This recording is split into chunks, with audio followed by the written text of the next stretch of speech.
आपण बघतोय गोपाळकालाची खऱ्या अर्थाने जर उत्साह आनंद घ्यायचा असेल तो म्हणजे मुंबई ठाण्यामध्ये ठाण्यात दहीहंडी उत्सवाला सुरुवात करण्यात आली आहे। शिवसेनेचे नेते रवींद्र फाटक यांच्या संकल्प प्रतिष्ठानच्या वतीने संकल्प चौकात संध्याकाळी मराठी कलाकारांनी दहीहंडी फोडली।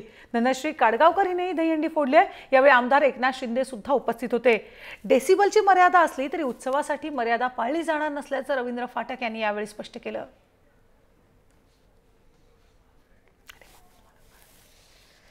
आपण बघतो गोकुळाष्टमीच्या दिवशी श्रीकृष्ण जन्मोत्सव साजरा केला आणि त्याच्या दुसऱ्या दिवशी गोपाळकाला हा दहीहंडीचा उत्सव साजरा केला जातो आणि रात्री 12 वाजता गोकुळाष्टमीचा हा श्रीकृष्ण जन्मोत्सवाचा उत्सव साजरा केल्यानंतर ठिकठिकाणी मुंबई तसंच ठाण्यात ठिकठिकाणी रात्री 12 वाजता हा दहीहंडीचा उत्सव साजरा केला।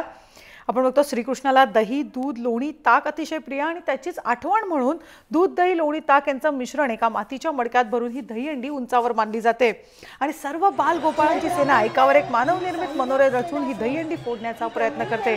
ठाण्यामध्ये काल अशा प्रकारे दहीहंडी उत्सवाला सुरुवात झाली आणि शिवसेनेचे नेते रवींद्र फाटक यांच्या संकल्प प्रतिष्ठानच्या वतीने संकल्प चौकात संध्याकाळी मराठी कलाकारांनी ही दहीहंडी फोडली।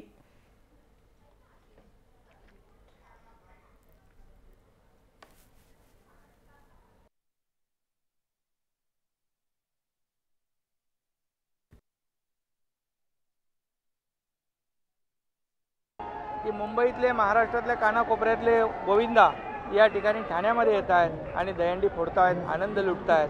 हा एक आगळा वेगळा अनुभव आहे आणि म्हणून ठाण्यामध्ये कुठली जीवघेणी स्पर्धा नाही आहे। या उत्सवाचं बाजारीकरण व्यापारीकरण झालेलं नाही। या ठिकाणी संस्कृती आणि परंपरा जोपासण्याचं वाढवण्याचं काम या ठिकाणी आम्ही करतोय।